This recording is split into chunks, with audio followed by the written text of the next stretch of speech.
Ар дайым шайыр Шайдооттун өзүнөн жазбаган ырчы Ненаны акыркы учурда сахнадан чандагына көрүп калдык. Себеби ырчы айым эки уулдун энеси болуп, үйдө мээримдүү, эне камкор жубай болуп жүргөн маал экен. Биздин чакыруубузду четке какпай, убактысын бөлүп келген ырчы бүгүн биз менен маектешмекчи. Нена, куш келиптирсиз. Мына ушул акыркы учурда сахнадан көрүнбөй калганыңызды алдыда айтылгандай эле эки уулдун энеси болгонуңуз менен түшүндүрсөңүз керек. Эми негизинен үй бүлө куруу деги эле эне болуу бул бир чоң бир бакыт экен да. Муну бир сөз менен айтып бүтө албайт окшойт деп ойлойм. Анан ошондой эле бирөөнү кароо, баланы багуу, тарбия берүү, ошону көп убакытты да талап кылат экен. Орустар айтып коет, работа не волк, и в лес не убежит дегендей, баары өз убагы менен кандайдыр болбосо үй бүлө жаатын алып кеткенден жараша экөөнүн чогуу бирдей алып кетиш керек деп ойлодум. Ошон үчүн көбүрөөк талапты үй бүлөгө басым жасадым. Кош бойлуу болгондон кийин албетте толот, өзгөрөт. Анан мен ошого аябай комплекс кармадым десем болот. Өзүм эми арык момундай болчумун, анан толуп кетсем эл эмне деп ойлойт деп. Ошол себеп боюнча мен көп телевиденияга, көп радиолорго барчумун, телевидение көп чыккан жок. Мына уулдарыңыз жөнүндө айта кетсеңиз. Улуусу 3-тө, аты Саңгара, кичүүсү 1 жаш 2 ай болдук. 3 ай болобуз. Аты Айбек. Ушул эки уулумдун эки фанатым дебейинби? Менин фанаттарым ушулар. Анткени ырымды укса да кошо жарышып ырдайт. Улуусу эмитен эле тыйып коет. Мама, ырдава дейт. Бийлебе деп тыйып да коет. А так ушул бактылуу энелердин катарына кирип жаткан кезим. Улуу балаңыздын аты өзгөчө экен. Ким койду эле? Атын болсо менин кайненем койгон болчу. Саңгара деп. Мен деле башында сурагам. Эне, алтыным, бек, сек, бай, сай кошулган аттар койбой эле коелучу дегенде ушул менде Саңгара деген ат бар. Ошонун мааниси кыргыздын эски аттарынын бири кара деп жоону айткан. Жоокерлер байлыкты, малды кара деп, бул саны жок деп. Анан сансыз кара болсун деп Саңгара деп. Ушу баланын өмүрү да, байлыгы да, бүт нерсеси сансыз кара болсун деп ошондой ниет менен коюлган ат болчу. Турмушка чыга электе, эне боло электе эле ушундай шайыр, ачык мүнөзүңүз бар эле. Эки уулдун энеси болсоңуз деле ошол мүнөзүңүздөн жазбаптырсыз да. Баягы эне болгондон кийин өзгөрө алдыңызбы? Балким келбетиңиз болбосо, жан дүйнөңүз өзгөргөндүр. Бир аз өзгөрдүм десем болот. Себеби кызга 40 үйдөн тыюу керек дейт. Үй бүлө кургандан 80 үйдөн тыюу басылат десем болот. Анткени ар ким эстетип турат, эки баланын энесиң деп кичине токтолууга аракет жасайм. Бирок көнгөн адат калбайт экен. Кандай шайыр жүрсөң ошо ойдон жүрө берет экен. Өзүмө көп билинбейт да бирок өзгөрүлдү десем болот. Бир аз башкача ой жүгүртүү болду. Жоопкерчилик көбөйдү. Анан талаптар да көбөйдү. Музыка жаатында да башкача өзгөрүүлөр болду десем болот. Мына ушул турмушка чыгып, уулдарыңызды төрөп, чоң уйгучакта өзүңүздү бир капаска камалып калган булбул сыяктуу сезген жоксузбу? Албетте сезилет да. Албетте сезилет. Бирок бул убактылуу нерсе. Муга туура түшүнүш керек деп ойлойм. Мен жолдошум жана кайын журтум түшүнүктүү кишилерден болгондуктан мага абдан повезло деп деле айтса болот да негизинен. Анан алар мага колдоо көрсөтөт, жардам беришет. Негизинен капканга түштүм дегенде деле ой булор болгон. Себеби же баламды эч жака таштап өзүң баласы ак болгон, же бирөөгө карматып кете албайсың, же аякка да отказ бере албайсың болуп, ушинтип жүргөн күндөр абдан көп болду десем болот. Ошол маалдарда мен баламды алып эле барып кетип калчумун. Отуруп тургула машинада, мен кирип келе калайын деп. Сиз турмушка чыкканыңыз мындай айрымдар үчүн күтүүсүз болдубу? Айтор ырчы айымдар турмушка чыгаардын алдын массалык маалымат каражаттарына жуба болчукту жубайым жолдошум колумду сурады, 2-3 айдан кийин турмушка чыгам деп кабардар кылып анан турмушка чыгышчу эле да. Негедир сиздики андай болгон жок? Ооба. Негизинен кандайча айтсам, ушундай бир убакыт болуп калат экен. Мен де өзүм 22 жашымда турмушка чыктым десем болот. Ошол момент, ошол учурда меники мындай болуп калды. Азыр чыгармачылыкты улап кетсем мен азырынча күбөгө тийбейм дедим да. Мисалы жок дегенде бир 5-6 жыл мен чыгармачылык менен жаңы пландар, грандиозный пландар болчу. Анан бир чети карадым да, биздин сахнада күйөөгө тие элекке чейин анан кийин чыкпай калышат экен. А чыгып жүргөндөр күйөөгө тие элек, бирок жашоо өйдөлөп калгандар. Анан мен да ушинтип каламбы деген ой болуп калды, чынын айтса да. Анан ошол кезде жолдошума туш болуп калдым. Андан кийин экөөбүз бат эле сүйүү көздү май басат дегенде болуп кетти окшойт. Мындай ойлонуштур, быйыл сөз күйөөгө тием деген болгон эмес.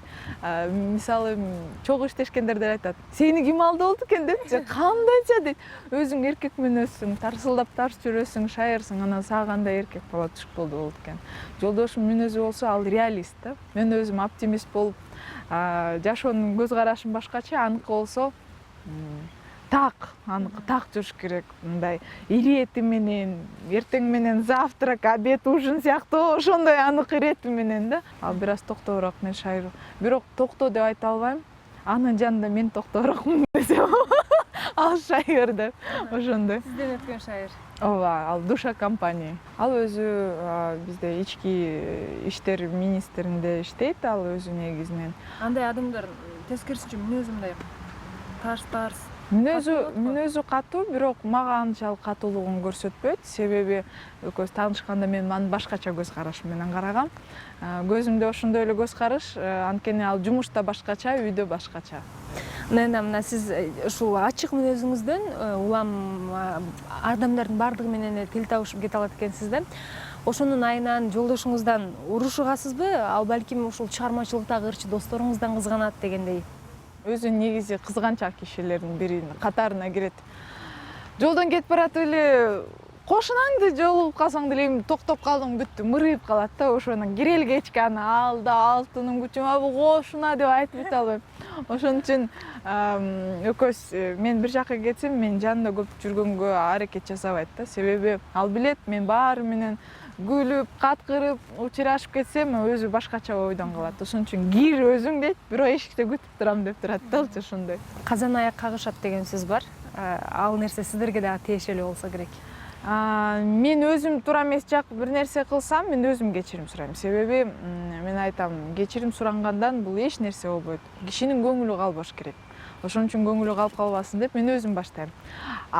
Мен туура кылып, мени туура эмес деп атаса, мен албетте көк бет жагым бар, сүйлөшпөй коем да. Жолдошум ары басат, бери басат, айласып кетип анан сүйлөшүп баштайт. Эми бир компромисс табабыз. Ырчы айым кандай келин болду экен? Кандай келин болду деп муну кайын журтка суроо бериш керек деп ойлойм. Себеби алар айтат. Кандай келин болду. Негизинен жолдошуман сурасам, мен сага жакшы эле келинчек болуп атамы деп да сурап көрөм да. Болот дейт.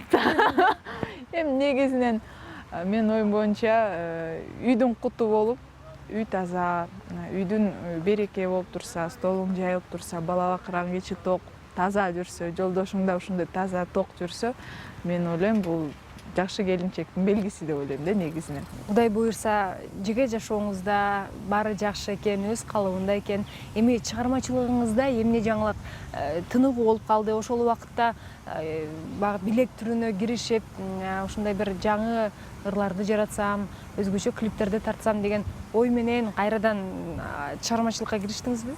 Эми азыркы учурда жаңы ырчылар көп чыкты, жаңы поколение, жаңы муун, жаңы ырлар, жаңы идеялар менен көп чыгып атат. Аларга азаматтар деген эле сөз. Эми ошолордон арта калбайлы, заманбаптан алыс кетпейли, ошондой бололу деген эле ой максат. Идея абдан көп. Жаңы клиптер тартуу, көптөгөн кайра фестивалдарга чыгуу.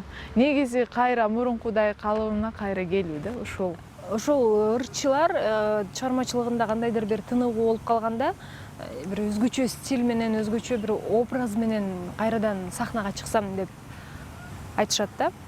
Азыр биз байкап жатабыз, сиз ошол чыккан кезиңизде эле чачыңыз кыска, мындай ой сизге келген жокпу? Өзгөрүп кайрадан сахнага келсем деген. Стилимди абдан көп өзгөртүп келе жатам. Мисалы, чачымды эң узун негизинен башынан айта кетчү нерсе, мен өзүм чачым абдан узун болчу. Тиземен ылдый. калың тармалдашкан узун чач эле. Анан башка менин курдаштарым прическа кылып башташат, челка кыртышат. Мен эч качан андай кылчу эмес. Меники жөн эле узун чач. Ошону кыркканга аябай сүйүнгөн болчумун. Бир чети да. Көбү ыйлашкан, андайды эмне кыркасың деп. Азыр болсо узун да кылып көрдүм. Мындай да өңүндү алмаштырып көрдүм. Эми лысый эле калды болуш керек деп таптакыр таз баш болуп чыкканда элди таң калтырам деп ойлойм. А так мындай да кылып көрдүм. Мага эмне жакпайт, бирөөгө салыштырма. Чачыңыз дегенде бир суроо эске келди. Мындан канча жыл мурун сиз турмушка чыга электе бир интервьюңузда турмушка чыккандан кийин чачымды өстүрөм деп айттыңыз эле да. Байкашыбызча азыр бирок чачыңыз кыска экен. Өстүрүп көрдүм. Жолдошум да аябай сүйүнгөн. Өзү негизи анын стереотипи аял затности узун чачтуу, мындай кара каштуу, кирпиктери узун, назик. Мен теңири тескерисинче болуп ага жубай келдим да. Менин да көз карашым башкача болчу. Мага бакыран көздөр, мындай спортивдүү телосложениясы болгон. Жолдошум совсем башкача. Көзү ичке, мисалы, кара каштуу. Анан анын жакканындай болуп көрөйүн деп көрдүм. Жүрдүм десем де болот, бирок аягында өзүмдү жоготуп баштаганымды көрүп, мурункудай келсем айтат өзү. Сен кандай жүрсөң ошондой эле жүрчү. Себеби сен мындай болсоң башкача көрүнөт экенсиң, башкача болуп калат экенсиң деп. Өзүңдү жоготпочу деп өзү суранган. Сиз азыр мына биз менен тең туштай болуп, ачык айрым сүйлөшүп отурасыз. Сизге жылдыз оорусу жабышкан жокпу же сиз өзүңүздү жылдызмын деп эсептебейсизби? Жылдыз оорусу менен ооругандай ал үчүн жылдыз болуш керек деп ойлойм. Жылдыз аттуу деген бул мировой масштабка чыгып, Кыргызстандын булуң бурчу, мисалы, ит мышыгынан бери билгендей болгон жылдыз деп ойлойм да ошону. Өтүгүңдү төргөй килип коюп, ушу эстетип жүргөн кишилер бар да, мисалы, кандай элең, кандай чыктың элең деген. Ошон үчүн бой көтөргөнгө деле эме болгон жок. Мына бага ааламга жол айылдан башталат деп айтылат го. Ошол сиздин дагы кичим экениңиз тууралуу билсек, кайсыл жерде чоңойдуңуз, кимдердин тарбиясын алдыңыз? Мен өзүм трайбализмден каршымын, чын айтайын. Кыргыздын кызымын дейм, бирок түпкү ата тегим Кичигемден болот. Кичигемден болот. Өзүм Бишкек шаарында эле төрөлүп өскөм. Бирок шаарда өскөн балдар кыздар кыргызча жакшы сүйлөй алышпайт да. Бирок сиз мындай кыргызча жакшы эле оюңузду кенен кесир айтканга айта алат экенсиз. Мен анткени кыргыз мектебин бүткөм. Бирок орусча, биринчи орусча ойлоном, кыргызча котором, анан сүйлөйм, ошондой болуп калган. Кичинекей кезибизден бери ата энебиз тегерек четибиз баары орусча сүйлөгөндөр болгондуктан бизди кыргыз мектепке берген. Бирок ошо кыргыз мектепте окуп жүрсөк да орусча сүйлөчүбүз да. Биринчи жолу чет өлкөгө чыкканда ушу кыргыздын тилин баркынай ошондо гана түшүнгөм. Себеби ар өз тилинде сүйлөшөт, биз болсо орусча кошобуз, же кыргызча сөздөрдү билбейбиз, же которо албайбыз болуп калат. Ошондон өзүмө убада бергем, кыргыз тилин тим эле башынан А тамгасынан Яга чейин жакшы сүйлөгөнгө аракет жасайм деп. Жаш муундар кыргызча сүйлөгөнгө жана модно говорить на кыргызском болуп калган да негизинен. Кыргызча сүйлөсөң сен аябай в тренде деп азыр ушундай сөздөр болуп калгандыктан ошо баа берем да. Кыргыз музыкасына көңүл жасап башташты, клиптерин көрүп башташы, ошого аябай жүрөк жылып баштады. Нена анда ушундай жакшы нотада маекти жыйынтыктасак, ишиңизге ийгилик, үй бүлөлүк бакыт каалайбыз. Чоң рахмат сизге. Силерге да жакшы чыгармачылык, негизинен окурмандарыңар, көрөрмандарыңар көп болсун.